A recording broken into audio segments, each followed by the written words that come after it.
Assalamualaikum warahmatullahi wabarakatuh. Selamat pagi semuanya. Kita masuk ke mata kuliah fisika teknik minggu ini. Oke, sebenarnya yang akan saya sampaikan di sini fisika yang bagian saya dari setelah UTS nanti sampai UAS itu sebenarnya kebanyakan masih berhubungan sama fluida gitu ya. Jadi kalau kemarin teman-teman udah eh, belajar terkait hidrolika meskipun baru yang bagian itu kayak gitu. Nah, mungkin hidrolika atau mekanika fluida yang kita bahas pada fisika itu mungkin akan disampaikan kembali di mata kuliah hidrolika yang setelah setelah saya nanti Pak Adik kalau nggak salah. Cuman saya kurang tahu apakah akan disampaikan apa enggak. Cuman kurang lebih nanti ada beberapa integrasi atau kesamaan antara materi yang disampaikan pada fisika dasar terkait mekanika fluida sama hidrolika di mata kuliah itu kayak gitu. Cuman ya cuman beberapa sih sebenarnya, beberapa sub bahasan aja kayak gitu. Oke, sesuai dengan apa yang saya share di grup ya terkait mata kuliah fisika yang kita akan bahas atau didiskusikan pada kesempatan pagi ini, kita akan bahas masalah gerak fluida sebenarnya, kebanyakan gerak fluida. Jadi kalau teman-teman lihat di sekitar teman-teman yaitu ya irigasi atau sungai kayak gitu, nah kita akan mengamati atau coba mengobservasi gerak fluida pada saluran itu. Seperti energinya seberapa, kemudian uh, pasnya itu ketika nanti dialirkan di tambungan yang bertampang trapesium, lingkaran, segi empat, itu beda apa enggak, kurang lebih bentuknya kayak gitu. Nah, beberapa topik seperti klasifikasi aliran, sebenarnya kita udah bahas di mata kuliah hidrolika ya, seperti aliran yang laminar, transisi sama turbulen. Seperti itu. Oke, wait.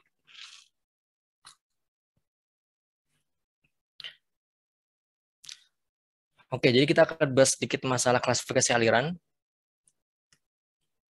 Klasifikasi aliran. Kemudian nanti kita akan bahas juga masalah penampangnya.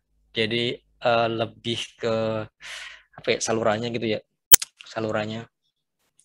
Mungkin kita nyari dimensi itu juga bisa. Ini udah dapat metode numerik ya di sebelum UTS. Bab apa ya kalau bisa boleh tahu metode numerik matematika? Udah, Pak. Apa itu materinya tentang apa? Yang Masih. itu yang second, terus yang setengah interval. Oh, oke. Newton Raphson. Oke, oke. Saya pikir juga udah dibahas banyak di materi numerik. Jadi harapannya di bagian nanti ketika kita bahas masalah mekanika fluida ataupun hidrolika akan lebih gampang ngikutinya kayak gitu. Metode, tapi nggak banyak sih metode numeriknya, mungkin cuma Newton kayak gitu. Newton, kemudian nanti kita ada energi kritis dan lain sebagainya kayak gitu. Oke.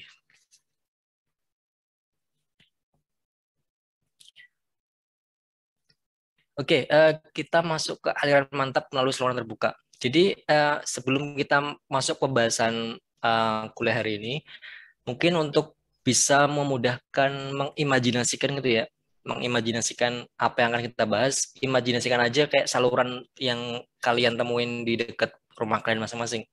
Entah itu saluran sungai, irigasi, selokan gitu kan. Nah, kita akan mengobservasi gerak fluida di situ. Kita akan melakukan bukan eksperimen, apa istilahnya? Analisis perhitungan terkait uh, mekanika fluida atau hidrolika pada saluran terbuka. Seperti itu. Oke, dalam suatu sistem aliran dalam saluran terbuka, entah itu irigasi, sungai dan lain-lain, analisis yang apa istilahnya dilakukan itu biasanya lebih sulit dibandingkan saluran tertutup. Jadi di mekanika fluida di hidrolika itu saluran kan ada dua macam ya, saluran terbuka sama tertutup kayak gitu. Kalau misalnya tertutup berarti kan kita nggak bisa lihat kan gerak aliran di situ. Jadi kalau misalnya kita lihat pipa kan kita nggak ngerti dalamnya itu seperti apa gerakan fluidanya. Jadi itu analisisnya akan lebih gampang karena sebenarnya kalau aliran dalam fluida itu kan biasanya full gitu kan. Ada yang cuma setengah. Jadi kurang lebih gampang untuk dianalisis karena uh, seragam biasanya. Pipa kan lingkaran gini biasanya. Jarang yang berbentuk persegi, segitiga, itu kan jarang.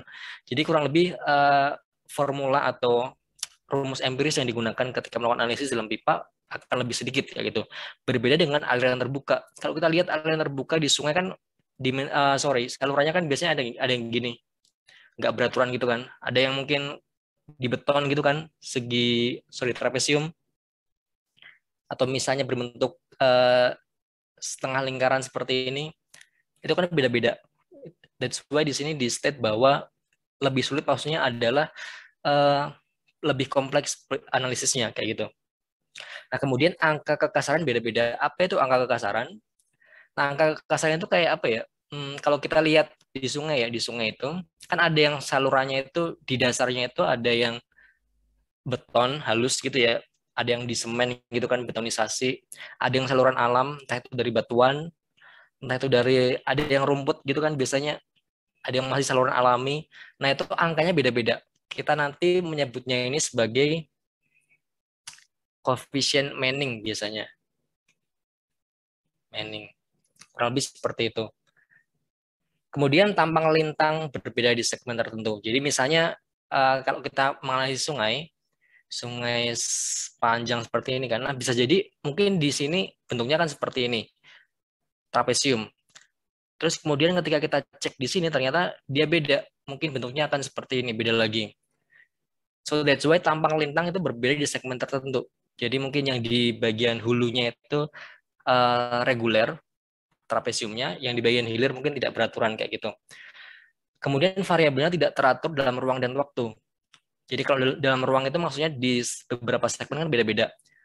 Kemudian waktu, kalau kita misalnya di mengobservasi aliran di sini misalnya ya, aliran di sini antara T sama dengan 0 sama T sama dengan sekian kan beda. Maksudnya adalah mungkin jam sekian ya, jam 9 sekian-sekian, jam 9.15 misalnya, ketika dicek ternyata kecepatannya 2,4. Terus tiba-tiba jam 17 sore gitu kan, tiba-tiba kan hujan.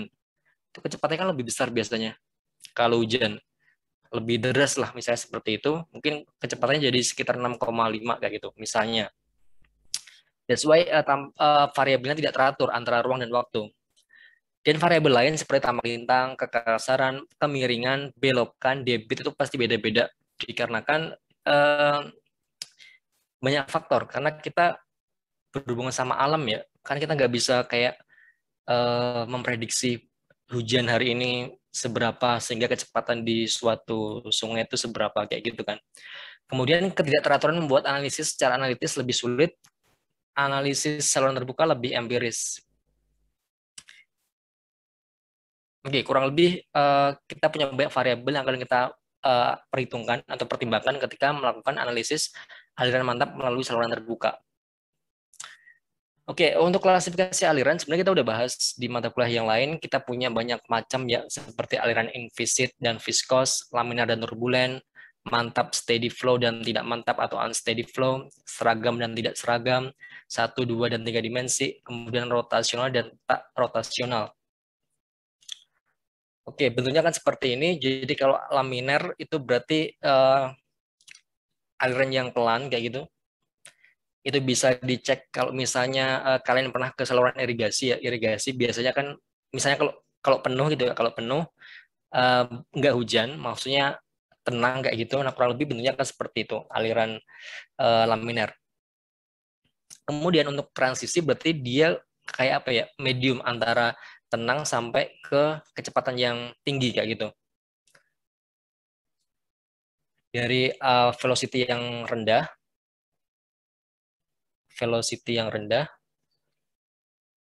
velocity yang tinggi kayak gitu. Nah, untuk yang turbulen berarti lebih ke kecepatan yang tinggi. Jadi kalau misalnya kalian lihat aliran yang deras kayak gitu, berarti kecepatannya turbulen. Tapi belum tentu atau kita nggak bisa menjudge itu laminar, transit, turbulen karena mungkin ada beberapa faktor yang menyebabkan ternyata kita lihat alirannya bulan, kecepatannya deras kayak gitu. Ternyata itu bukan turbulen tapi transisi. That's why kita perlu suatu rumus empiris itu ya, rumus empiris untuk menentukan apakah dia laminar, transisi atau turbulen dengan menggunakan angka Reynolds yang kita udah pernah bahas sebelumnya, angka Reynolds di sini. Oke, ini beberapa contoh aja ya, beberapa contoh aliran laminar, aliran turbulen. Saya pikir nggak terlalu masalah kayak gitu. Mungkin yang akan kita bahas masalah angka Reynolds-nya. Cuman karena ini kita juga pernah bahas sebelumnya, jadi juga nggak akan masalah untuk dijelaskan ulang. Jadi pasti untuk angka Reynolds yang kita sebut sebagai laminar, itu angkanya harus kurang dari 2000. Kalau misalnya transisi, itu antara 2000 sampai 4000. Kalau turbulen berarti dia di atas dari 4000. Kurang lebih seperti itu. Nanti ini tinggal menyamakan aja units atau satuan yang digunakan untuk angka Reynolds. Kayak gini. Intinya angka Reynolds itu non-dimensional number ya. Jadi dia nggak punya satuan. Non-dimensional number. Jadi kalau misalnya kita jabarkan antara satuan massa jenis, kecepatan, kemudian diameter, kemudian viskositas, itu nanti kita bisa coret ini kan, kilogram, meter kubik, second, jadinya dia tidak punya units angka Reynolds-nya. Oke, saya pikir ini nggak perlu dijelaskan lebih lanjut terkait angka Reynolds karena kita udah pernah bahas juga, udah pernah ada beberapa latihan soal juga di mata kuliah yang hidrolika itu. Oke, maybe we will extend to ini masih aliran ini ya. Oh ini. Kita masuk ke aliran subkritis dan superkritis. Kayak gitu. Jadi yang kita bahas yang ini sebelum aliran subkritis sama superkritis itu, kita di sini hanya bahas masalah jenis aliran sama angka Reynolds aja sebenarnya. Angka Reynolds mana tadi? Nah ini. Jadi kurang lebih nanti rumus empiris yang digunakan adalah seperti ini. Kita bergantung pada massa jenis, kecepatan, diameter, sama viskositas. Kalau misalnya udah punya angka-angka itu, saya pikir untuk mendapatkan atau mencari angka Reynolds nggak terlalu masalah ya. Kayak gitu. Oke, ini hanya jenis-jenis aliran kita udah pernah bahas. Kita masuk ke aliran kritis dan superkritis. Subkritis, sorry. Oke, untuk membayangkan, kalau bisa sih, apa ya istilahnya, sebenarnya kita itu udah pernah melihat fenomena ini, cuman kita nggak tahu bahwa itu adalah aliran subkritis atau superkritis kayak gitu. Jadi subkritis apabila suatu gangguan, misalnya batu dilemparkan ke dalam aliran sehingga menimbulkan gelombang yang terjadi di suatu titik pada aliran sehingga menimbulkan gelombang yang menjalar ke arah hulu. Kayak gimana ya misalnya? Kalian melemparkan sesuatu gitu ya di sungai misalnya atau di apa ya di embung danau kayak gitu.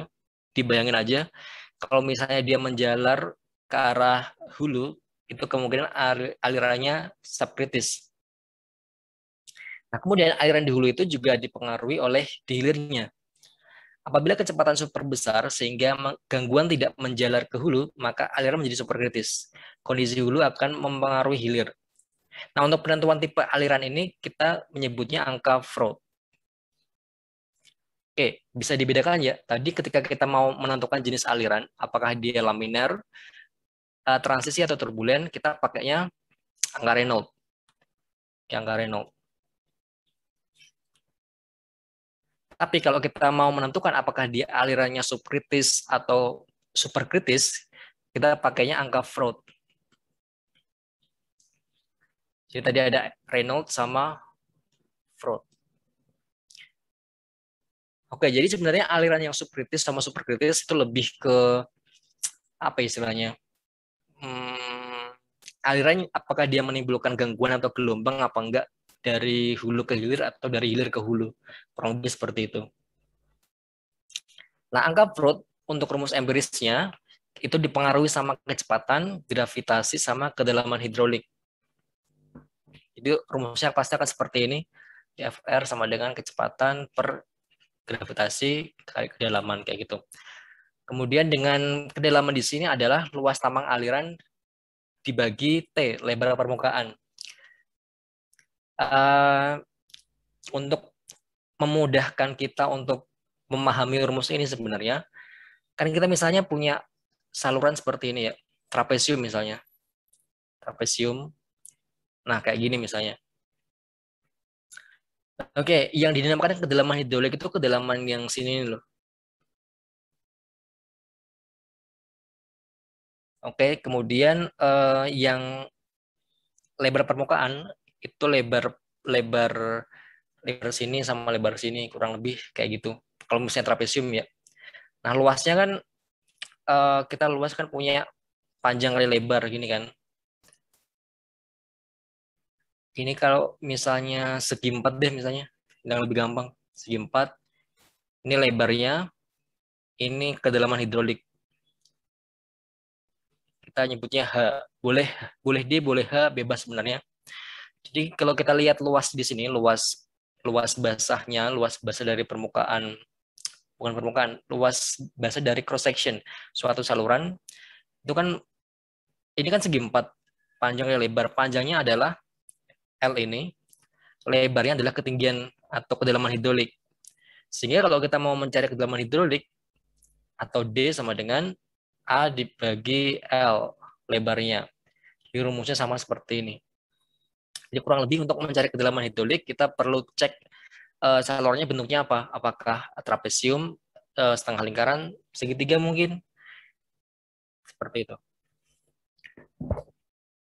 Oke, untuk menentukan apakah dia alirannya subkritis, superkritis, itu juga ada standarnya ya, kayak Reynolds yang tadi, yang ada 2000, di bawah 2000 dia laminar, antara 2000 sampai 4000 dia transisi, di atas 4000 dia turbulen, sama halnya dengan jenis alirannya. Kalau misalnya dia aliran superkritis, berarti dia angka Freud-nya itu lebih dari 1.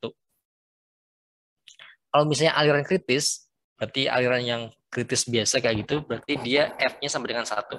Kalau misalnya alirannya subkritis, itu biasanya alirannya kurang dari 1.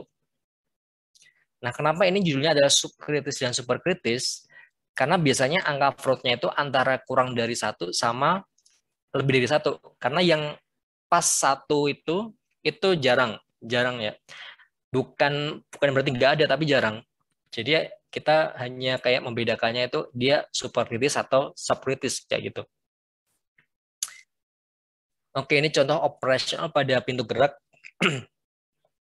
Sebenarnya ini di analisis di bangunan air sih sebenarnya. Jadi kita mungkin nggak terlalu membahas terlalu dalam terkait operasional pintu gerak. Kita fokus di angka Freud-nya dulu aja. Oke, bentuknya nanti akan seperti ini. Jadi pola penjalaran gelombang di saluran terbuka. Kayak gini. Jadi untuk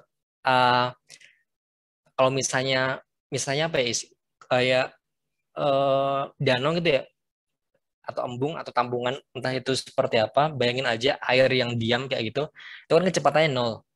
Kan dia nggak bergerak gitu kan, nggak menimbulkan gelombang. Nah, kalau misalnya dia bentuk seperti ini, aliran dari subkritis, ini subkritis, ini kurang lebih bentuknya kan seperti ini. Agak tenang gitu, cuman dia bergelombang. Kalau misalnya dia superkritis, kurang lebih akan seperti ini. Oh, sorry, ini kritis ya. Ini kritis, bentuknya akan seperti ini. Kalau misalnya superkritis, bentuknya akan menjadi seperti ini. Kayak gitu. Jadi untuk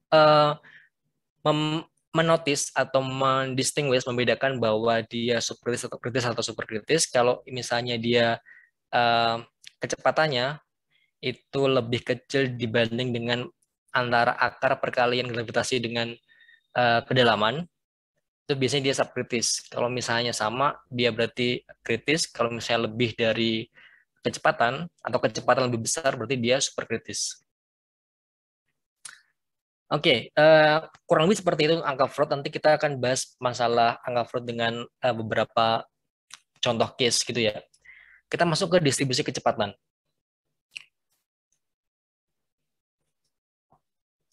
Oke, kecepatan aliran ya. Jadi kita bayangkan lagi di saluran terbuka gitu kan. Saluran terbuka. Misalnya ini sungai ya.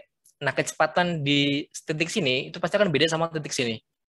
Titik A itu beda sama titik B. Akan beda sama titik C, akan beda sama titik D. Beda-beda gitu kan. Nah, gimana caranya agar kalau misalnya kita diminta analisis kecepatan di potongan ini misalnya, nanti kita perlu menganalisisnya kayak gitu. Ini juga akan beda dengan titik E di sini, akan beda sama titik F, titik G juga beda. That's why kita banyak melakukan analisis empiris di saluran terbuka. Seperti yang kita jelaskan di awal bahwa saluran terbuka lebih kompleks dibanding dengan saluran tertutup. Nah, faktornya ada banyak seperti saluran, kekasaran dinding, dan debit aliran. Karena debit di sini, Q di sini pasti akan beda sama debit di sini. Beda sama debit di sini. Kekasaran juga beda. Misalnya di sini salurannya kebanyakan tanah ya, tanah batuan kayak gitu. Di sini ada rumput, ada ya gabungan tanah, rumput. Kemudian tiba-tiba di sini ada beton kayak gitu. Itu kan beda. Kemudian tidak merata pada tambang melintang. Jadi salurannya bisa kayak gini ya. Bisa kayak gini itu kan agak susah kalau dianalisis. Luasnya seperti apa kayak gitu. Nah, kemudian mengukur kecepatan menggunakan current meter secara vertikal pada saluran. Oke, untuk ini sebenarnya ada di praktikum hidrolika ya, menggunakan current meter. Jadi current meter itu alat untuk mencari kecepatan di suatu titik di suatu sungai kayak gitu. Oke, nanti kalau mau cari kecepatan di A, B, C, berarti kita perlu menggunakan current meter di titik-titik yang diinginkan. Oke, bentuknya kan seperti ini, distribusi kecepatan pada saluran terbuka. Jadi misalnya saluran segitiga ya. Jadi kecepatan yang di atas itu akan lebih tinggi daripada kecepatan yang di bawah biasanya. Jadi kalau kalian mungkin ada yang pernah main ke sungai gitu ya. Kalau kalian perhatikan itu ada sedimen melayang gitu atau butiran-butiran pasir yang melayang kayak gitu. Itu kan biasanya yang paling cepat yang paling atas biasanya. Yang di bawah itu kan biasanya kan pelan-pelan. Yang sedimen-sedimen tenggelam itu. Nah, kurang lebih bayangnya seperti itu. Dan kebanyakan juga sama, entah itu saluran segitiga, trapesium. Jadi ini adalah kontur dari kecepatan ya. Jadi di permukaan itu biasanya tinggi, yang di dasar itu biasanya rendah. Kemudian di saluran dangkal juga seperti itu, saluran sempit juga sama, saluran alam itu juga seperti ini. Meskipun konturnya nggak beraturan ya. Kemudian pipa juga sama seperti itu. Jadi ini kurang lebih gambaran dari distribusi kecepatan pada saluran terbuka. Oke, jenis-jenis saluran atau aliran yang ada di saluran terbuka itu kita bisa menyebutnya sebagai steady sama unsteady. Nah, sebenarnya kita udah pernah bahas juga di mata kuliah hidrolika terkait uniform, ununiform, non-uniform, dan lain-lain.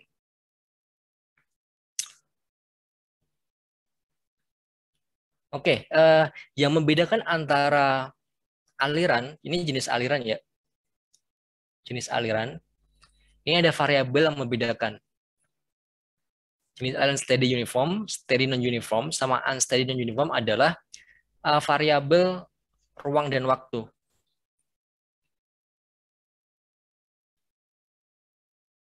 Oke, ruang dan waktu ya.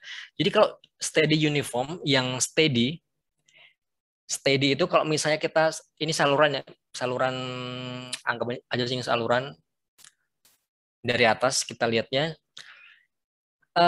misalnya kita meninjau titik A di sini. Nah, titik A di sini, entah itu jam 8, jam 9, jam 10, dan seterusnya itu, dia kecepatannya akan sama di sini. Itu kita bisa nyebutnya sebagai steady. Kemudian kalau uniform, berarti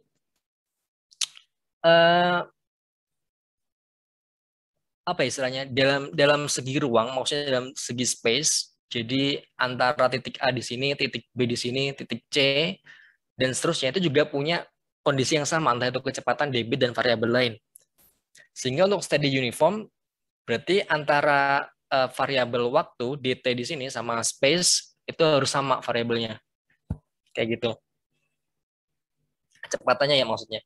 Dan variabel-variabel lain seperti tadi kayak kekasaran, terus debit, dan lain-lain. Nah, kemudian untuk steady non-uniform, itu adalah penjelasannya seperti ini. Jadi untuk kecepatan berdasarkan waktu, misalnya di titik ini ya, di titik ini itu di titik A, itu sama jam 8, jam 9 itu akan sama variabelnya ya, antara kecepatan, debit, dan lain-lain. Tapi ketika kita cek di tempat lain, di titik B sama titik C, dia udah beda variabelnya. Kayak gitu. Nah, itu disebut sebagai steady tapi non-uniform. Jadi misalnya di titik A ini kecepatannya 2,5 misalnya. Terus tiba-tiba ketika udah di titik B jadi kayak 3,0 misalnya. Jadi beda seperti itu. Sama halnya dengan penjelasan yang tadi, untuk unsteady uniform, untuk masalah ruang dan waktu itu nggak sama. Jadi di titik A ini untuk jam 9 kecepatannya 2,5. Bahkan selisih 1 detik, 2 detik kayak gitu, kecepatannya berubah menjadi 2,7. Kemudian jam 9.30 berubah menjadi mungkin 2,6, kemudian menjadi 2,5 lagi. Intinya adalah kecepatannya berubah berdasarkan waktu yang ada. Kayak gitu. Kemudian non-uniform itu juga sama penjelasannya. Jadi antara titik A, B, C, D, E, dan seterusnya itu nggak sama. Kayak gitu. Jadi kalau misalnya nanti diminta membedakan antara apakah dia steady uniform, steady non-uniform, atau unsteady non-uniform, variabelnya adalah ruang dan waktu. Jadi steady itu seperti apa, uniform seperti apa, non-uniform seperti apa, bisa di intinya kalau steady itu kan ini ya apa istilahnya, kecepatan, berarti itu lebih ke waktu, dt-nya. Uniform berarti lebih ke ruang, space-nya seperti apa, itu berarti dx. Berarti kalau steady di sini berarti dt-nya sama, non-uniform dx-nya beda. Unsteady berarti dt-nya nggak sama, non-uniform berarti ruangnya beda, kayak gitu. Jadi gampangnya untuk membedakan antara steady uniform, steady non-uniform, sama unsteady non-uniform seperti itu. Oke, ini contoh dari steady uniform ya. Tadi kita bahas bahwa steady berarti dt-nya berarti sama, dt sama dengan 0, uniform dx sama dengan 0. Oke, contohnya kan seperti ini. Jadi kalau kita misalnya ngukur variabel di sini, kecepatan debit ya gitu ya, di titik A di sini, itu pasti akan sama jam 9, 10, 11, dan seterusnya. Kemudian kalau kita nyari di B sini juga akan sama. That's why ini namanya steady uniform. Jadi kurang lebih seperti ini. Bentuknya steady, bentuknya uniform. Jadi kurang lebih debit selalu diatur sesuai debit kebutuhan daerah layanan sehingga Q relatif tetap, debitnya tetap. Biasanya kecepatannya juga tetap, jadi tidak berubah menurut waktu. Untuk memudahkan perancangan dan pelaksanaan, umumnya dimensi saluran dibuat tidak berubah sepanjang ruas di mana Q yang dibawa belum dibagikan atau uniform. Jadi biasanya mereka salurannya juga ini ya nggak berubah-ubah. Jadi kayak seragam kayak gitu bentuk salurannya, bentuk cross section-nya.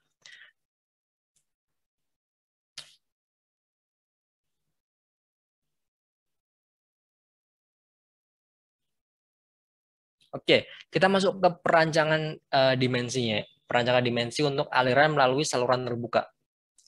Steady berarti dt-nya sama dengan 0, uniform dx sama dengan 0. Sebenarnya gampang untuk bedainnya, asal steady berarti waktu, uniform berarti ruang dx. Oke.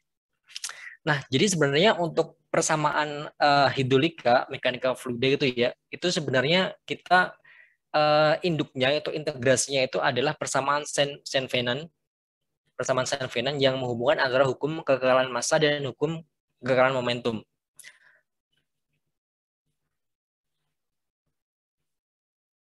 Oke, jadi misalnya seperti ini. Sebenarnya nggak terlalu susah buat mencari rumus steady uniform dari hukum kekekalan massa dan hukum kekekalan momentum.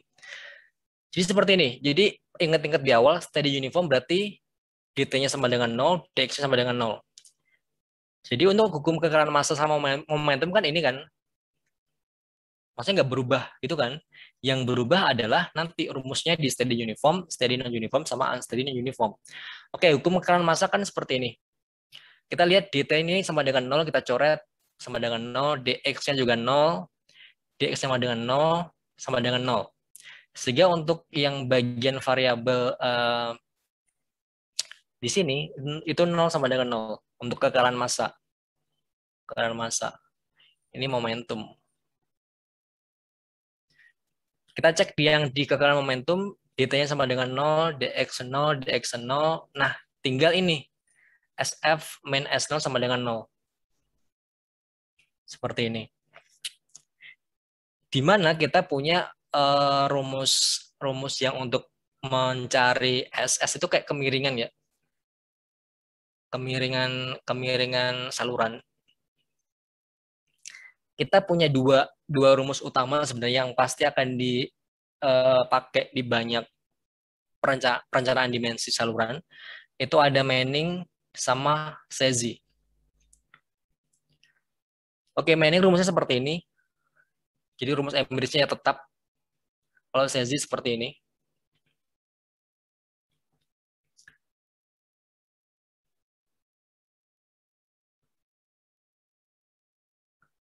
Oke, kita punya rumus yang Manning ini. Pertama kita substitusi di sini n kuadrat v kuadrat per r pangkat 4 akar 3 minus S0 sama dengan 0. Dikarenakan ini SF, ini kan SF sama dengan S0 gini kan.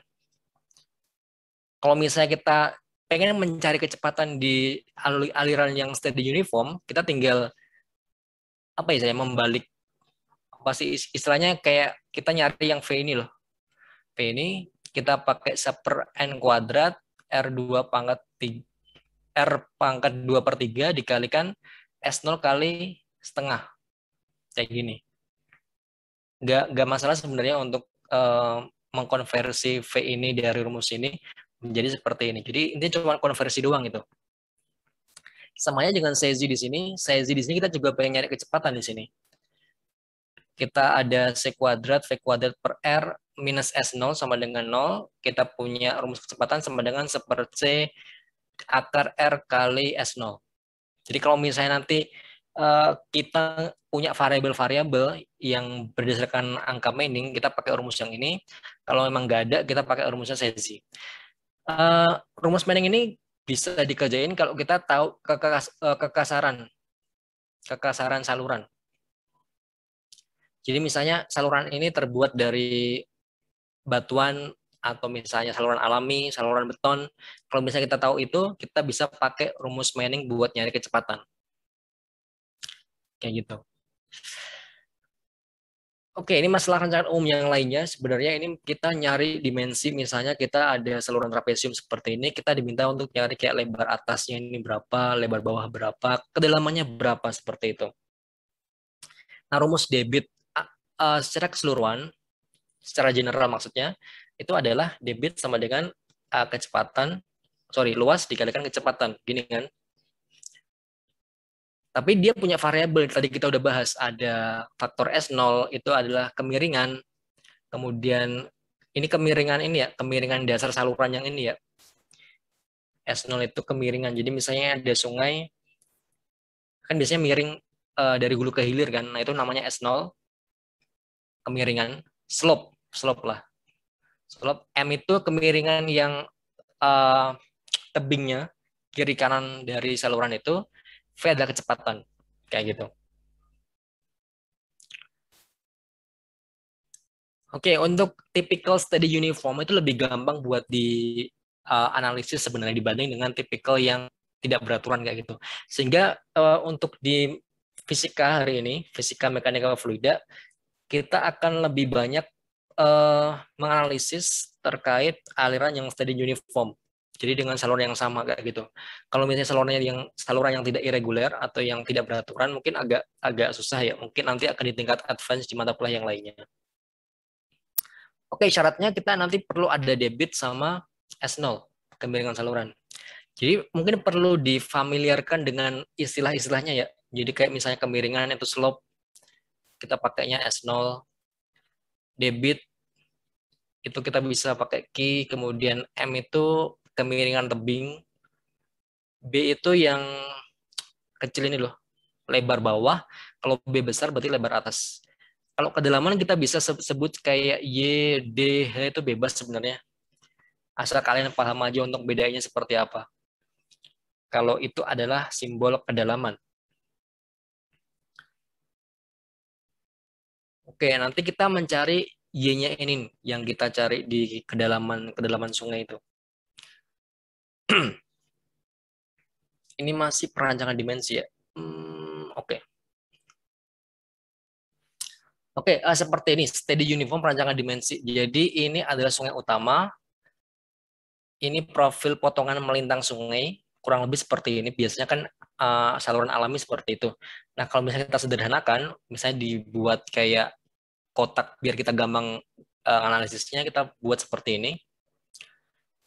Ya kita punya, ini kan kita punya ini ya, jenis saluran yang ada di sungai utama. Berarti kita bisa pakai rumus Manning di sini.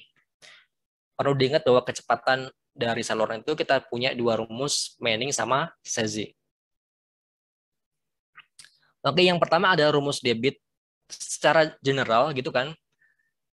Misalnya kita udah tahu Q-nya nih, udah tahu, kita pengen nyari debit. Kita pengen nyari debit. Kalau luas kan tinggal dihitung aja kan, cara bikin atau cara ngitung luas penambang seperti apa, apakah dia trapesium, kotak, atau kegabungan itu kan gampang sebenarnya. Yang nanti kita cari yang lain adalah yang kecepatan ini, biasanya kan belum ada. Nah, kita perlu ceknya karena kita punya variabel Manning di sini, kekasaran, radius, sama slope-nya seberapa, baru kita bisa dapat kecepatan itu. Oke. Nah, untuk radius itu, oke, bentar. Mungkin untuk familiar lagi rumus-rumusnya ya. Oke, jadi misalnya kita punya saluran segi 4 ya. Saluran segi 4. Oke, ini luasnya kan lebar kali tinggi. Sebut aja ini B, ini H, gini kan. Nah, ada parameter lain untuk mencari perhitungan analisis di saluran terbuka ini. Jadi selain luas, kita perlu mencari keliling. Keliling itu perimeter basah ya. Perimeter basah itu adalah perimeter yang mengelilingi bidang basah. Jadi ada B di sini, B ditambah H ditambah paling atas, berarti B lagi, ditambah H. Intinya adalah yang mengelilingi. Kalau ini berarti keliling basahnya adalah bagian sini, bagian sini, bagian sini, bagian sini, bagian sini, bagian sini, bagian sini, bagian sini, kayak gitu. Jadi ini 2B plus H, gini kan. Nah, dalam saluran ini kita juga punya radius saluran ya. Itu rumusnya adalah A per P. Dengan A adalah luas, P-nya perimeter basah. Kurang lebih ada tiga rumus ini yang perlu difamiliarkan untuk melakukan analisis dimensi. Nah, kita masuk ke tadi ini ya. Q sama dengan A dikali V, ini V dari rumus Manning, 1/N kuadrat. Nah, ini kan R. R itu radius itu adalah A per P, pangkat 2/3, dikalikan slope, pangkat setengah. Kita baru dapat V. Kalau udah dapat, berarti kita tinggal masukin ke sini, V di sini, Q sama dengan A dikali V, kita dapat debitnya seberapa. Oke, ini masih sama, steady uniform. Ini penjelasan ini sih sebenarnya tadi. Ini R jadi A per P, S0 jadi S0. Jadi ada tiga parameter ya. Manning atau kekasaran, ada radius penampang, sama slope-nya. Sama dengan AV, A-nya itu luas, V-nya kecepatan. Oke, kita masuk ke steady non-uniform. Steady non-uniform itu berarti ini steady dt-nya sama dengan 0, non-uniform berarti dx sama dengan, tidak sama dengan 0. Kayak gini. Berarti kalau kita nyari rumusnya ada nggak ini? Oh, nggak ada. Kalau lebih ini kan rumusnya seperti ini. Steady non-uniform. Berarti kan dia dt-nya sama dengan 0 kan? Berarti ini dicoret. dx-nya masih. Jadi cuma ini doang. Masuk ke sini. Kemudian untuk yang ini kekekalan massa,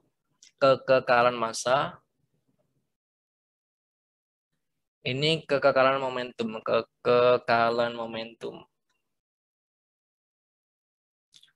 Oke, karena ini dt-nya 0, dx-nya tidak sama dengan 0, berarti ini dicoret, dt-nya 0, coret. Ini masih, berarti tinggal ini doang yang jadi rumusnya nanti. Oke, sebenarnya cuma itu doang nanti cara bedainnya gimana cara bikin rumus kekekalan massa atau momentum dari steady uniform, steady non-uniform.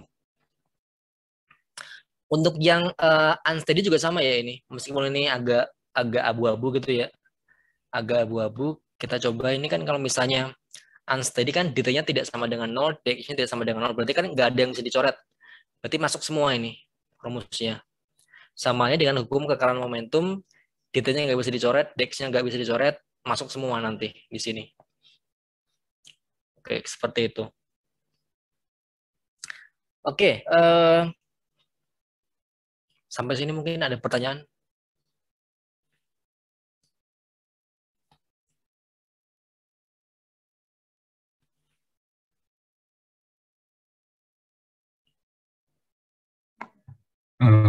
Pak Manasa, Yes. itu kan ada dua rumus kan ya, yang steady non-uniform. Yang abu-abu yang bawah itu dipakai buat apa ya Pak? Yang bawahnya yang steady Pak, yang bagian non-uniformnya Pak. Yang mana? Yang ini? Yang ini? Yang V, bukan Pak. Yang bawahnya yang dilingkarin, yang steady non-uniform Pak. VdV per dx itu Pak.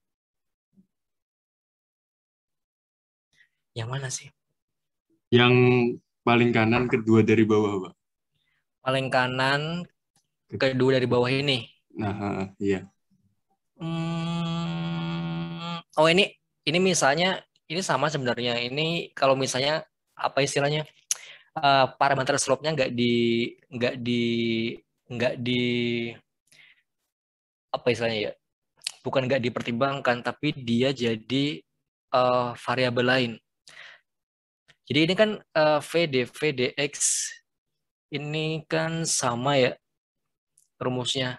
Nah, ini yang menjadi perbedaannya adalah yang selisih SF sama dengan S0 itu diganti menjadi dz per dx. Kayak gitu. Jadi kalau non-uniform tadi itu kan perbedaannya untuk dx tidak sama dengan 0 kan berdasarkan space-nya kan, ruangnya kan. Nah, untuk ruangnya itu, misalnya seperti ini ya, ruang cross section gitu kan. Itu kan beda antara mungkin titik 1 ini dengan titik X ini. Kedalaman, maksudnya kedalaman. Jadi yang kayak kita jelasin di awal tadi, kedalaman tiap saluran kan beda-beda ya. Mana tadi ya? Nah ini, itu kan beda-beda. Itu kita bisa state itu sebagai dz per dx. Intinya adalah kalau misalnya d per dx ini non-uniform itu kalau dari atas itu berdasarkan lokasinya dari atas, lebih gampangnya gitu. Kayak gitu. Kalau misalnya yang dz per dx itu kita lihatnya dari cross section-nya dari penampangnya itu, alirannya. Jadi mungkin beda di sini kayak gitu. Jadi kita sebutnya sebagai dz per dx. Ini kan rumusnya sama sebenarnya, tinggal bedain sama SF sama minus S0. Karena ini adalah yang di steady, bagian steady. Itu kan kalau steady kan kemungkinan sama ini. Kalau dari atas, kalau non-uniform bisa jadi yang bagian-bagian dari cross section itu beda. variabel-variabelnya. That's why ini kita pakai dz per dx. Jadi kalau misalnya di analisis pakai 3 dimensi, itu kan ini ada dx, dy, sama dz. Gini kan. Nah, jadinya kurang lebih seperti itu. How? Oke, Pak. Terima kasih, Pak. Oke, ada yang lain?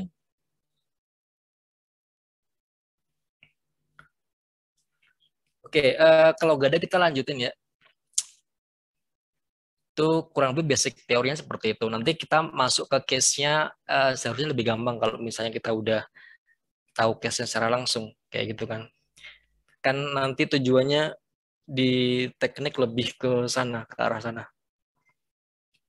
Oke, untuk aliran seragam itu kita punya aliran mantap dan satu dimensi biasanya. Dan kecepatan aliran di titik adalah sama. Jadi ini lebih ke apa ini misalnya kecepatan aliran di setiap titik adalah sama. Berarti apa? Di T atau di X-nya yang sama. Kecepatan aliran di setiap titik adalah sama. Jadi ini aliran titik ini, titik ini, titik ini, titik ini sama. Berarti DX-nya. ya dx-nya sama. Berarti dia apa ini? Istilahnya apa? Steady uniform. Yes, uniform. Uniform dulu aja, uniform. Uniform itu berarti kalau dx. Kalau misalnya di satu titik itu sama, berarti dia steady. Kalau kita cuman dikasih statement bahwa kecepatan aliran di setiap titik sama, berarti ini sama, berarti dia masih uniform. Uniform. Kita belum bisa nyebut dia sebagai steady kayak gitu. Cuman kebanyakan kalau uniform itu biasanya steady kayak gitu. Tapi kita juga bisa analisis seperti itu. Oke, contohnya saluran irigasi panjang tanpa ada perubahan penampang. Tadi ya gambar yang tadi itu. Bentuknya tadi mana ya irigasi itu? Irigasi.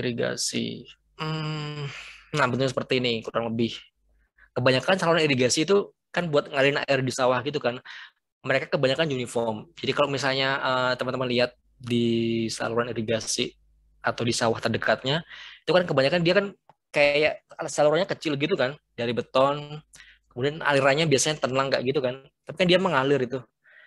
Nah, kebanyakan saluran irigasi itu didesain buat seragam, karena bisa di apa ya desainnya?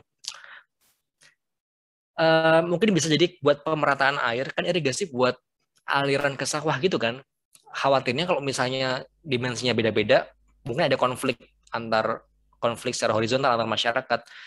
Jadi mungkin ada suatu apa istilahnya, suatu perencanaan bahwa ketika kita bikin saluran irigasi harapannya merata, sehingga kalau bisa ya udah samain aja salurannya kayak gitu. Oke, kayak gitu ya. Saluran irigasi panjang tanpa ada perubahan penampang. Saat menuju bendungan atau terjunan, aliran menjadi tidak seragam. Nah, bentuknya seperti ini. Jadi misalnya irigasinya di sana ya, bayangin ini sawah-sawah gitu ya, sawah-sawah irigasinya ada banyak, ke sini kan biasanya kan seragam. Nah, kemudian kalau kita ketemu bangunan di sini ya, ada bendungan atau terjunan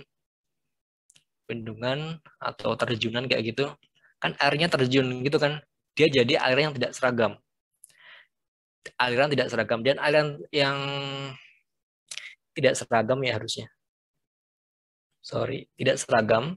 Pada saluran biasanya turbulen. Nah, ini kan awalnya mungkin di sini laminar gitu kan. Laminar. Ke sini udah mau nyampe bendungan nih. Nah, biasanya di sini udah masuk ke transisi. Sampai di sini udah jadi turbulen. Aliran yang tidak seragam. Tidak seragam karena kecepatan di sini mungkin beda sama yang di sini. Ke sini kalau ke sana lagi biasanya kan lebih pelan biasanya. Sana lebih pelan. Nah, itu kecepatan yang beda berarti x-nya beda, di sini berarti non uniform atau tidak seragam. Dan biasanya dia kecepatannya tinggi. Kalau kecepatan tinggi berarti dia turbulen. Sebenarnya kurang lebih bedain jenis aliran, klasifikasi aliran kurang lebih kayak gitu sebenarnya. Nggak terlalu susah sebenarnya kalau bisa bedain tadi perbedaannya masing-masing ya. Oke, itu kita bahas masalah gerakan fluida hidrolika, mekanika fluida di saluran. Kita masuk ke rumus kecepatan rata-rata empiris. Rumus kecepatan rata-rata itu sebenarnya gampang sebenarnya. Kan rumus awalnya debit sama dengan A dikali V. Sebenarnya ini rumus-rumus yang akan kita bawa nanti sampai akhir kuliah ini ya, kuliah fisika bagian fluidanya. Jadi kurang lebih rumusnya adalah luas dikali kecepatan. Cuman kan ini ada banyak turunannya tadi. Kecepatan tadi ada Manning sama Cesi. Luas ada banyak, ada trapesium, segitiga, kotak, dan lain sebagainya. Jadi nanti kita coba difamiliarkan dengan hal yang semacam itu. Oke, sulit untuk menentukan tegangan geser dan distribusi kecepatan dalam aliran turbulen. Maka digunakan pendekatan empiris untuk menghitung kecepatan rata-rata. Nah gini, maksudnya ada seperti ini. Kalau kita menghitung rumus kecepatan dalam suatu desain gitu ya, apa ya istilahnya, idealnya itu kan kecepatan kan beda-beda gini ya di laminer transisi turbulen. Cuman kan kalau kita bisa sebagai seorang engineer gitu kan diminta untuk mendesain suatu saluran, misalnya saluran irigasi, kan kita bukan nggak mungkin sih untuk menghemat efektif cost dan lain sebagainya, parameter-parameter pekerjaan teknik sipil di bidang irigasi dan semacamnya, itu biasanya kita pakai rumus empiris untuk menghitung kecepatan rata-rata.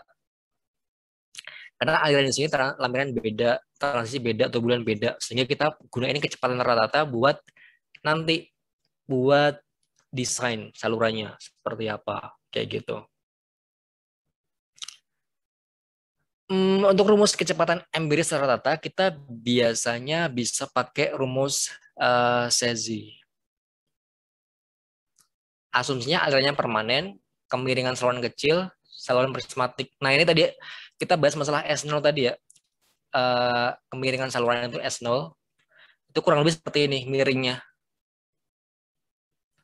Kayak irigasi ini kan ini ya, kalau dilihat secara potongan melintang, bentuknya kan seperti ini. Dia tuh punya kemiringan cuman nggak terasa aja sebenarnya. Kalau dia mengalir dari hulu ke hilir, berarti dia punya kemiringan S0-nya. Oke, dari gimana ya bahasanya? Dari potongan tampang melintang ini, jadi ini kita lihat sungainya itu miring ya, miring kayak gitu. Gaya luas pada AD ini ya, AD ini minus gaya luas pada BC, gaya luas pada BC ini plus W sin theta, minus gaya penahannya. Gaya penahan itu yang di bagian sini biasanya, yang menahan. Oke, kita punya gaya luas pada AD di sini adalah rho GHA. Ini harusnya ada di hidrolika yang bidang hidrostatis kayaknya ya. Hidrostatika. Minus G luas pada BC. G luas pada BC minus rho GH rata-rata. Kemudian ada W sin theta, di mana gaya beratnya itu adalah rho G dikalikan A dikalikan L. L ini loh, L sepanjang saluran ini. Minus tegangan gesernya di sini. Dikalikan P dikalikan L. Di mana yang tau ini adalah tegangan geser. Kemudian L adalah keliling basah. Yang lebarnya P sama dengan, yang lebarnya sama dengan P meter. Jadi P ini tuh lebar sungainya kalau kita lihat dari arah sini. Nah, arah sini. Nah, ini kurang lebih seperti ini P-nya. Nggak kelihatan kalau dari penampang ini yang motongnya di sini.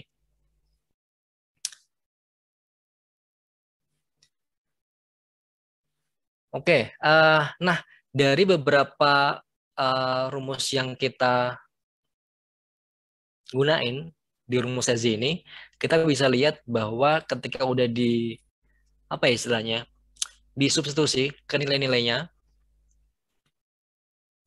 kita akan mendapatkan jadi rumus Cesi-nya tuh di sebelah mana ya? rumus Sezi. Saya lihat rumus Sezi. Oh ini ya rumus Sezi-nya adalah V sama dengan 1/C dikalikan pangkat, dikalikan akar R kali S.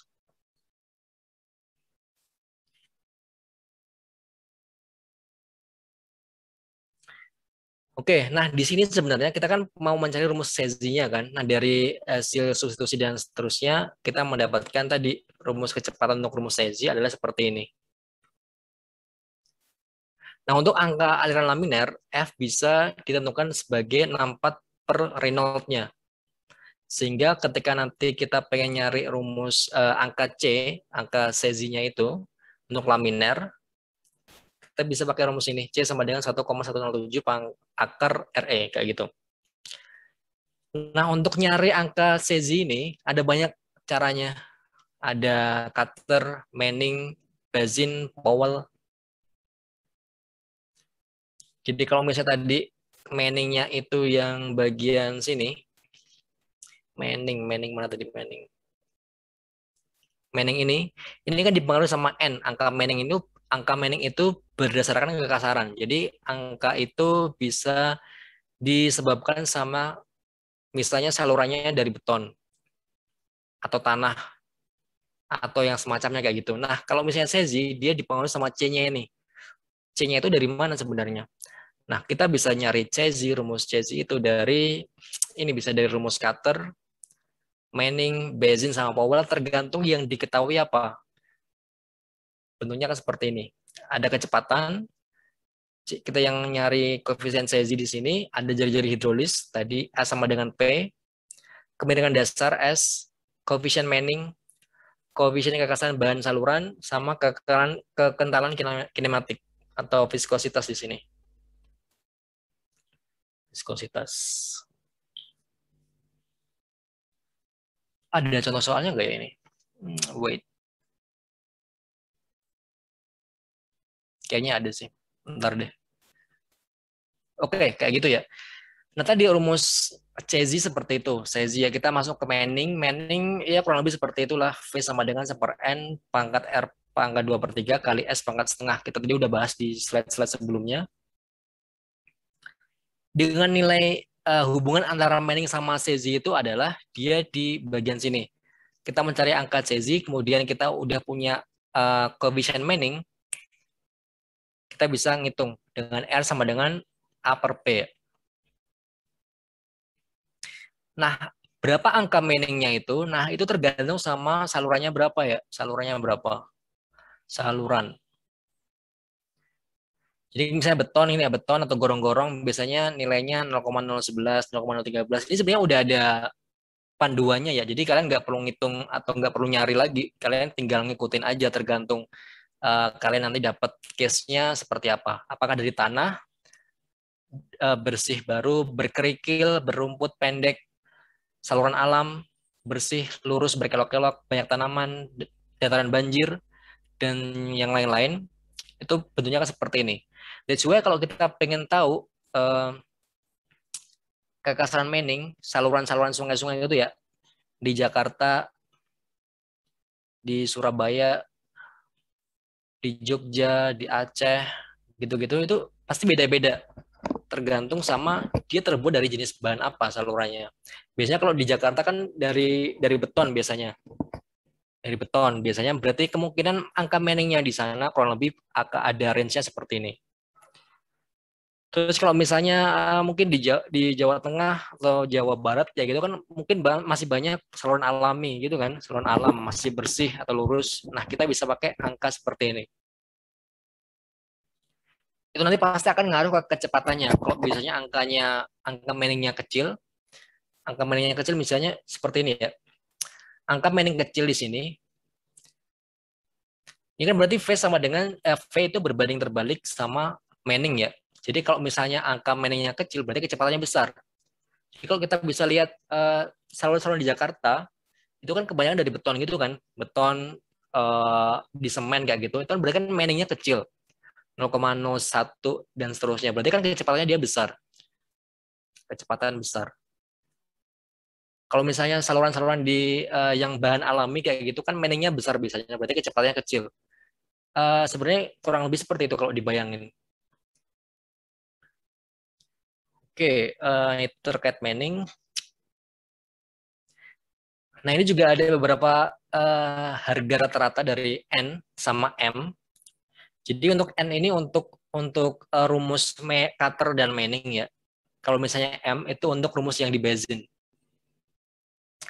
Carter sama Manning kita pakai tabel yang ini. M untuk di Bézin M yang ini, kita bisa pakai yang ini. Sebenarnya sama, kita perlu tahu terlebih dahulu salurannya terbuat dari apa. Apakah dari apa ya ini? Pipa selokan tanah, kemudian kanal tanah, batu dan lain-lain.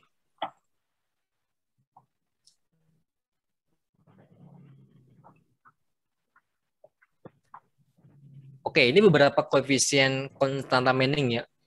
Konstanta Manning itu ada beberapa variabel yang bisa kita analisis menggunakan metode Horton sama Einstein, metode Lauter.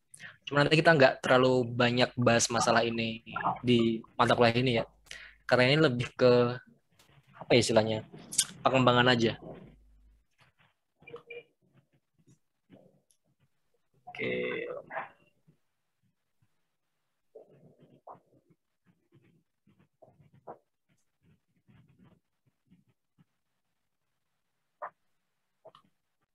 I hear something. Wait. Oke. Saya mute bentar.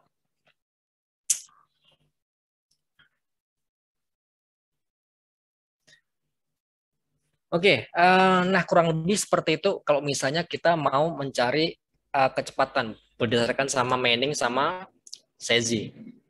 Di mana Sezi itu kita bisa pakai metode Carter, Manning, Bézin sama Powell buat dapetin angka C-nya ini.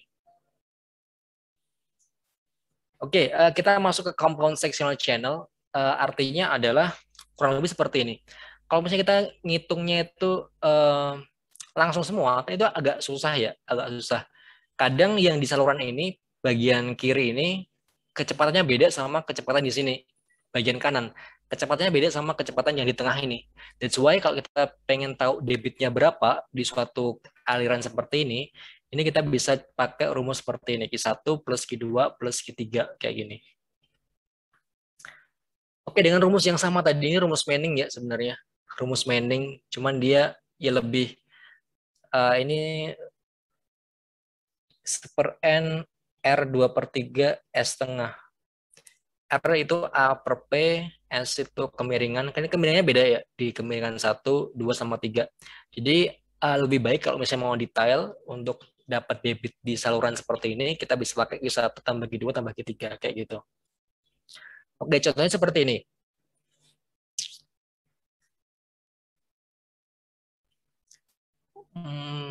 Wait. Oke. Contohnya seperti ada suatu saluran trapesium gitu ya, side slopes-nya 1/1. Jadi ini 1/1, kemudian bed slope-nya 1/1000. Berarti ini adalah slope ya, ini S0. Side slope berarti dia kemiringan tebing kanan kiri, berarti dia ini adalah M. Kemudian dia punya 3 meter lebar. 3 meter lebar di sini. Dia salurnya terbuat dari tanah ya, dari tanah. Berarti Manningnya sekitar 0,02. Anggap aja seperti itu. Tapi di dindingnya dia terbuat dari beton. Beton itu Manningnya 0,014.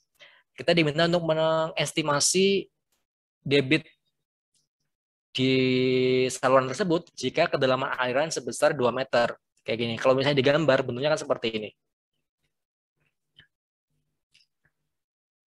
Oke, kita bisa langsung sebenarnya, cuman kita di sini pakai yang Q1, Q2, sama Q3.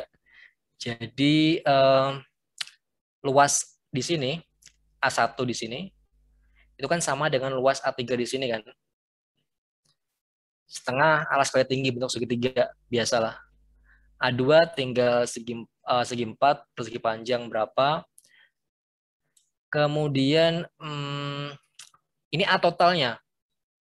Ini kan 6 ditambah 1 ini 2 ditambah 3 2. Ada 10. Sama halnya ketika nyari P.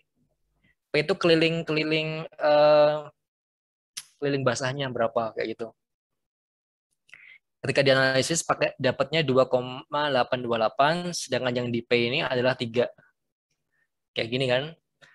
Dapatnya ketika dijumlahkan dapat 8,656 untuk R-nya R sama dengan A per P ya. A per P rumusnya seperti ini. R2-nya sama, A per P 6 bagi 3 sama dengan 2, ini 10 bagi 8,6, 1,155. Kita dapat R totalnya. Tapi sebenarnya kita juga bisa pakai rumus langsung sih yang trapesium itu. Nggak perlu pakai yang dibagi 1, 2, 3 kayak gitu. Oke, kita masuk ke rumus tadi, Horton-Einstein, untuk dapat koefisien Manning-nya. Ini, beberapa koefisien yang N. Oke, jadi kita punya perimeter basah, N pangkat 3/2. Jadi yang bagian perimeter basah ini kan 2,282 dari sini ya. 2,282. Dia ada 2 ya, ada 2 kiri sama kanan tadi. Dikalikan N. N-nya di sini 0,014 karena yang bagian kiri kanan itu dia dari beton. 15 pangkat 3/2. Sekarang kita masuk ke yang angka 2 ini. Bidang 2 ini. P-nya 3. Oke. N-nya 0,02 karena ini dari tanah, ini dari beton ya, dari beton. Oke, sehingga 0,2 per P-nya totalnya adalah 8,656. Pangkat 2/3, sehingga untuk NE, koefisien Manning secara keseluruhan di sini, 0,0162. Oke, sehingga untuk Q-nya adalah, mana tadi ya? 10 per N dikalikan 1,155. Sorry, begini 10 per N. Ini 10 atau 1 ya? Harusnya 1 ya ini. 1 per N. Nanti coba di analisis. Intinya rumusnya adalah untuk nyari debit dari Manning tadi ya. Manning. Kita ke Manning lagi. Kita ke Manning. Nah ini. Q sama dengan A dikali V. Ini kan V-nya adalah 1 per N kalikan R pangkat 2/3 kali S pangkat setengah.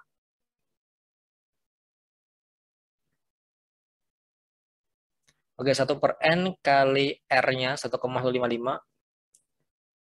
2/3. Slope-nya 1 per 1000. S setengah. Oh ini ada A-nya. A-nya 10. That's why ini 10 ya. Berarti ada A. Ini kan Q sama dengan A dikali V. A-nya 10. V-nya 1 per N per 1,155 dan seterusnya. Kita dapat debitnya seperti ini. Kita pakai cara Horton sama Einstein. Untuk nyari Manning-nya ya. Manning secara ini. Apa istilahnya? Saluran yang gabungan kayak gini. Compound channel. Cara yang kedua tadi pakai lotter. Ini cara 1, ini cara 2. Untuk dapat Manning-nya seberapa. Kita bisa pakai P di sini 8,656. Oke, dapat.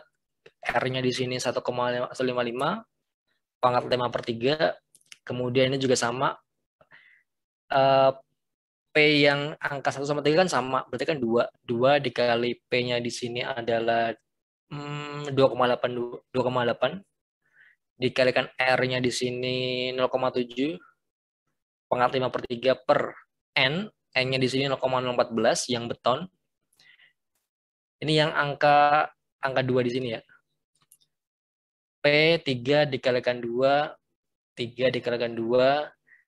Pangkat 5/2. 5/3 ini harusnya. N-nya 0,02 pasir. Sehingga untuk N-nya di sini 0,0157. Jadi perbedaan antara Manning dari Horton-Einstein sama Lotter kurang lebih seperti ini. Jadi 0,016 Ini kalau misalnya dibulatin juga 0,016 sih sebenarnya. Oke, ketika dianalisis dengan cara yang sama, Q sama dengan A dikalikan V, bentuknya akan seperti ini, jadi 22,17. Dapat debit dari bentuk saluran seperti ini. Ini kalau misalnya bentuknya ini ya, bentuknya seperti ini, tapi meaningnya beda antara kiri, kanan, sama tengah ini. Kalau misalnya sama, kita bisa langsung pakai yang rumus trapesium biasa. Jadi dia jadi kayak satu bangun doang gini loh, satu. Tapi kalau misalnya yang bagian kiri kanan itu beda, meaningnya ini beton, ini pasir, lebih baik dipecah kayak gini. Oke, itu masalah ini ya, saluran trapesium kurang lebih seperti itu. Ada pertanyaan?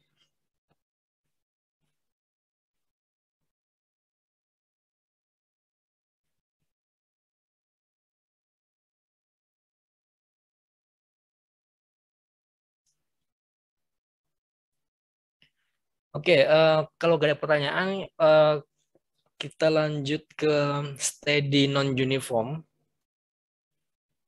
Jadi saluran terbuka dalam kondisi steady uniform, itu bila terhalang oleh hambatan yang mengubah luas penampang melintangnya, maka kedalaman air akan berubah dari kedalaman normal menjadi kedalaman yang beda, yang enggak seragam kayak gitu. Nah, kita bisa nyebutnya ini sebagai profil yang gradually varied flow atau GVF.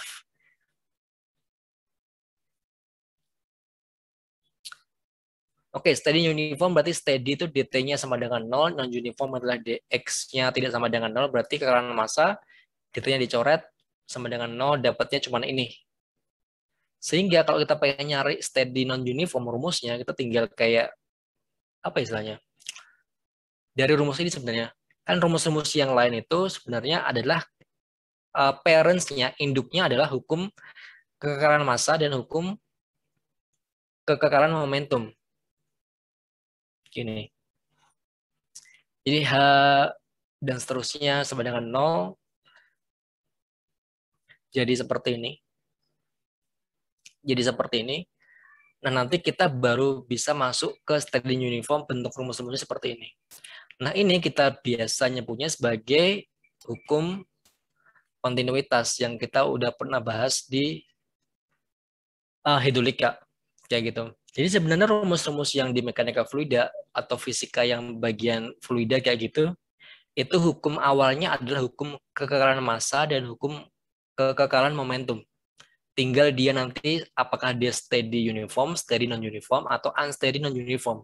Tinggal di silang-silang aja sebenarnya nanti. Dapat rumus yang seperti ini. Oke, ini masih hukum kekekalan momentum, cuma kita nggak akan bahas banyak ya. Kurang lebih nanti bentuknya kan seperti ini. Kalau ini kan kekekalan massa, steady non-uniform, dapatnya rumus-rumus yang hukum kontinuitas, hukum debit, rumus Emrys debit, dan lain-lain. Jadi ini juga masih sama terkait hukum kekekalan momentum. Ini rumus Manning seperti ini. Ya jadi seperti ini. Jadi kalau kita misalnya udah dapat apa istilahnya rumus-rumus empirisnya dari steady non-uniform ini, hukum kekekalan massa berarti rumusnya seperti ini. Saya pikir nggak masalah. Lebih maksudnya kayaknya pernah ngerjain beberapa case dengan rumus seperti ini ya. Kemudian kalau kita berbicara mengenai hukum kekekalan momentum, dia rumusnya menjadi seperti ini. Oke, yang nantinya akan kita bahas menjadi energi kritis di steady non-uniform. Oke, semoga nggak bingung ya antara steady uniform sama steady non-uniform. Jadi yang kita bahas tadi itu semuanya itu masih di steady uniform. Steady uniform. Nah, untuk yang energi nanti kita bahasnya ke steady non-uniform. Tapi kebanyakan atau rumus yang kita gunain sebenarnya sama dengan A dikali V ini sih sebenarnya. Tinggal pasti parameter yang V sama A-nya ini yang beda-beda nantinya.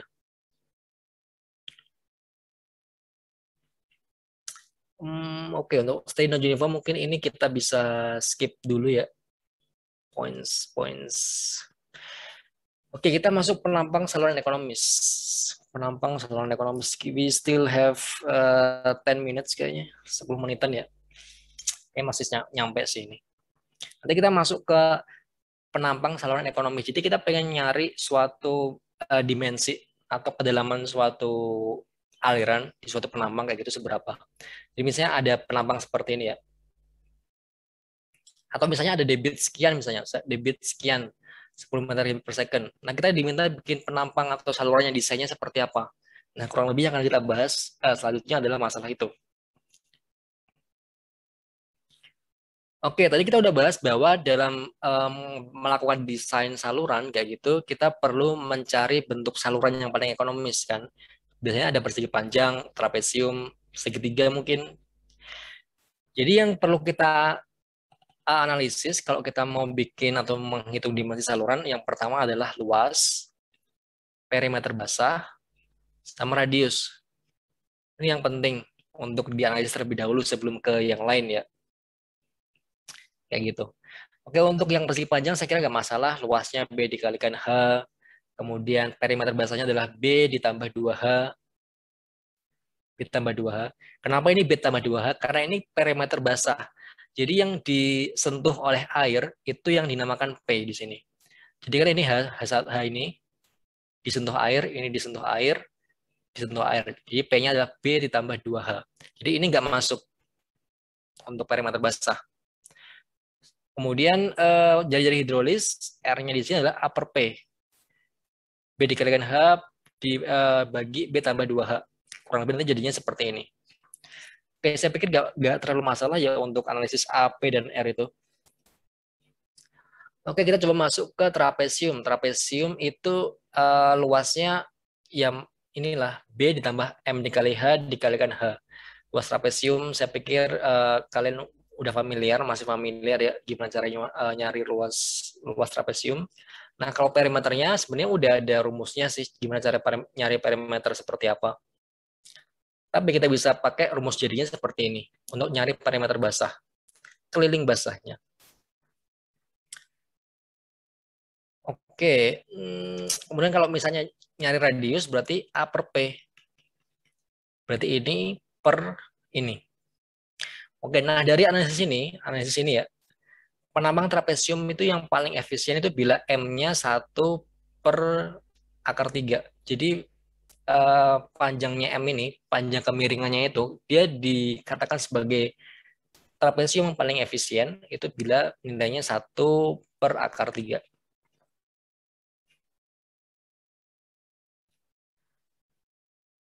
Oke, ini sebenarnya juga rumusnya sama untuk nyari yang efisien seberapa sih. Kalau misalnya segitiga, dia paling efisien kalau misalnya sudut yang di sini 45 derajat, dan M-nya ini ada sama dengan 1. Oke, kita nggak akan bahas masalah penjabarannya seperti apa. Kemudian masih sama ya, untuk segitiga 45 derajat, itu paling efisien. Berarti kalau misalnya ini digabungin sekitar 90 derajat ya, kayak gini. 60 derajat. Oke, contohnya seperti ini. Ada saluran drainase berbentuk trapesium mengalirkan debit sebesar 10 meter kubik per detik. Dengan dasar saluran 1/5000. 1/5000, berarti ini S0 ya. S0-nya 1/5000. Debitnya 10 meter kubik per detik. Dinding saluran kekasarannya adalah 0,012. Berarti meaningnya ya 0,012. Dimensinya berapa? Itu yang diminta dicari. Oke, karena ini trapesium, kita bisa nyarinya seperti ini. Ini rumus trapesium sih sebenarnya. Jadi kita punya luasnya luasnya A di sini H kuadrat per akar 3, dikalikan V, kecepatannya. Kecepatannya pakai Manning ya. Seper N, R-nya adalah A per P, H per 2 di sini. Ini kan dari seper N, R pangkat 2 per 3, S pangkat setengah kan. Dapat rumus seperti ini, Q-nya 10 meter kubik per detik, H kuadrat akar 3, kemudian disubstitusi angka-angkanya, dapat ketinggiannya ini adalah 2,16. Untuk B-nya sama dengan 2/3 H akar 3 sama dengan 2,49. Jadi ketika dari hasil analisis ini, yang paling ekonomis adalah ketika kedalamannya 2,16 meter sama lebarnya itu adalah 2,49 meter.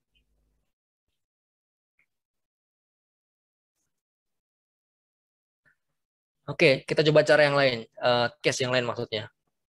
Kita punya saluran drainase berbentuk trapesium dengan kemiringan dinding 2. Berarti kemiringan dindingnya ini adalah M sama dengan 2. Kedalamannya 2,5, lebar dasar 2,5. Kedalamannya 2,5. Y-nya 2,5, lebar dasar B-nya 5 gitu kan. Manning-nya 0,025.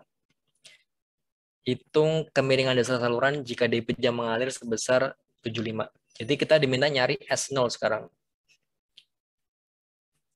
Oke, kita punya rumus trapesium di sini ya. A sama dengan bla bla bla, di sini kita dapat 18, P juga sama, bla bla bla dapat 13,94.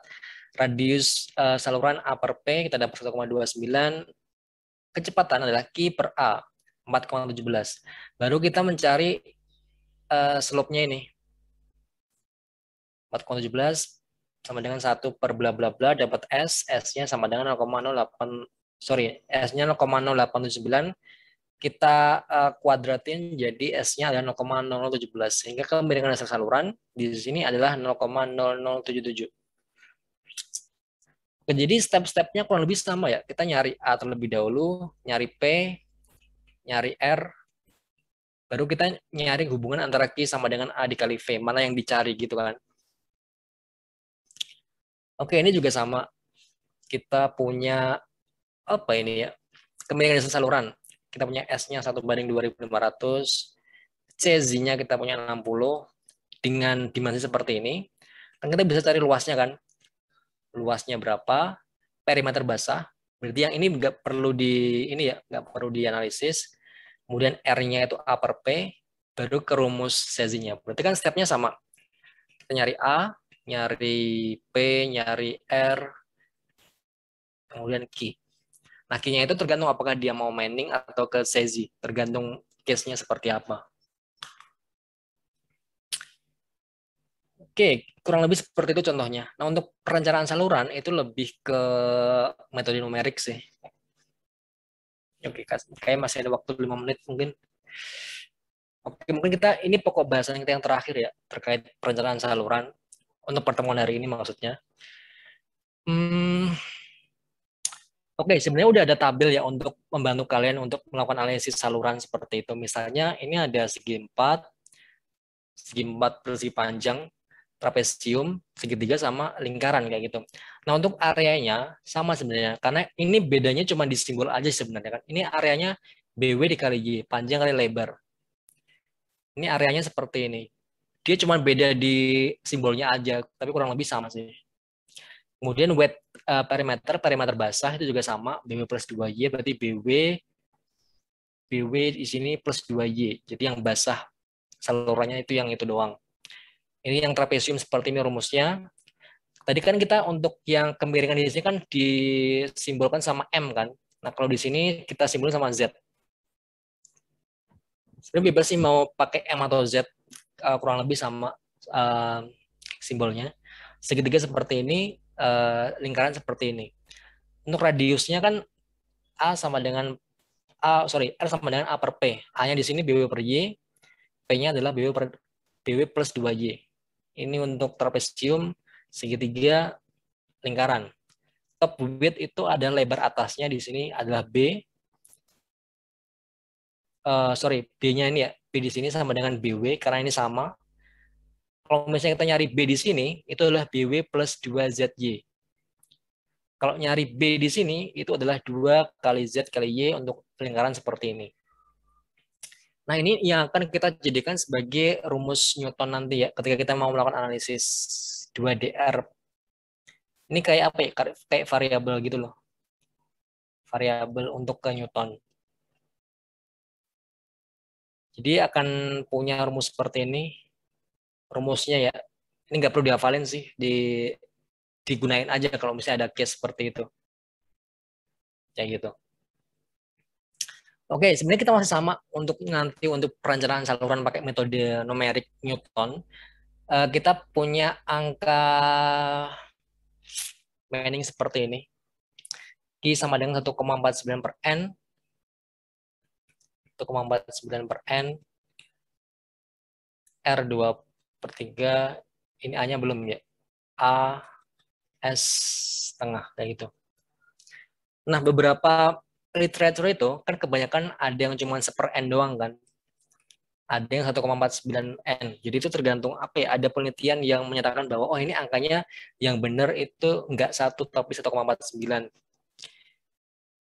Nah, yang kita gunain ini adalah dari literatur dari Chow. Namanya Chow maksudnya yang menemukan itu. Jadi di sini kita bisa pakai itu untuk melakukan analisis yang debit ini. Nah, kemudian untuk kedalamannya yang akan kita gunain nanti, kedalamannya itu, kedalaman saluran, kita bisa pakai rumus numerik yang ini. Nggak perlu dihafal ya.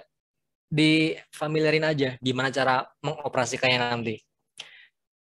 Ini Y sama dengan Y min 1 min Q per QJ per, ini adalah variabel yang di Newton tadi. Ini rumusnya. Oke, kita ke contoh soalnya. Kita ada satu contoh soal. Seharusnya dengan satu contoh soal ini bisa gampang untuk ngerjain dengan case yang lain kayak gitu. Misalnya kita punya kasus kita diminta untuk nyari kedalaman. Kita nyari depth ya. Dari 2 foot wide rectangular. Jadi lebarnya itu 2. Lebarnya 2. Manning-nya 0,15, kemiringannya 0,025, debitnya 9,26 CFS. Itu berapa? Nah, ini rumus awalnya seperti ini, rumus yang Manning ya. 1,9 per N, kira-kira S0 setengah, A, R 2 per 3. Nah, itu kita tinggal substitusi aja nilai-nilainya dengan nilai yang udah ada. 1,49, Manning-nya 0,15, S0 0,025. Ini adalah trapesium ya. Oh, sorry, rektangular. Segi 4. Berarti A-nya adalah BW dikali Y. BW dikali Y. R-nya adalah BW kali Y per BW plus 2Y. BW kali Y per BW plus 2Y. Jadi ini tahunya dari mana itu tahu ya. Jadi BW kali Y dikalikan R-nya kan BW kali Y 2 per 3 gini kan. Plus BW plus 2Y 2 per 3. Ini ketika dikalikan jadi 5 per 3 di sini. BW plus 2Y A pangkat 2 per 3. Kita masukin aja BW-nya adalah 2, Y-nya yang nanti dicari, Y 5 per 3, 2 tambah 2Y, 2 per 3, dapat ketika dianalisis, dapat Q-nya seperti ini. Oke, ini yang pertama. Kemudian kita masuk ke variabel yang untuk metode Newton tadi, 2DR bla bla bla ini, kita adalah rectangle 5BW plus 6Y dan seterusnya. Kan ini rumusnya. Oke, tinggal dikali aja 5 kali 2 atas 10, 6Y, 3Y tambah BW2 tambah 2Y. Ketika dihitung dapat seperti ini. Nah, ini yang kedua. Oke, kita masuk ke Newton method tadi. Newton method yang di bagian sini. Newton method.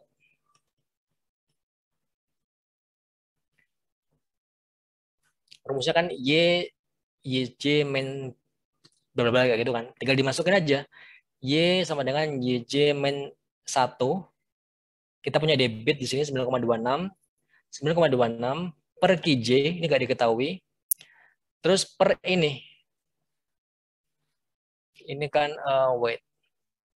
1 min 9,26 per QJ, ini kan per, ini variabel Newton ya, 2 per 3 R dan seterusnya.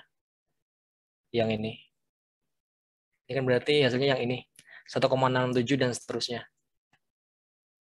1,667 plus YJ per YJ 1 plus YJ. Nah, ini dibalik ke atas pembilang penyebutnya, sehingga rumusnya menjadi seperti ini. Oke. Nah, kalau udah berarti. Ini kita masuk ke, bentar. Lebih gampang pakai Excel sebenarnya. Oke, jadi kita udah punya ini ya, punya YJ plus 1 sama dengan YJ dan seterusnya, kita punya ini. Kita punya QJ di sini, 31,41 YJ. Ini kan kita QJ di sini ya, 31,41. Kita dapat. Nah, untuk kedalaman airnya kita pakai Excel aja lebih cepat. Ini rumus di Y ini adalah rumus yang di sini. Rumus Q di sini adalah rumus Q yang di sini. Wait, ada Excel-nya nggak ya? Coba saya cek dulu ya.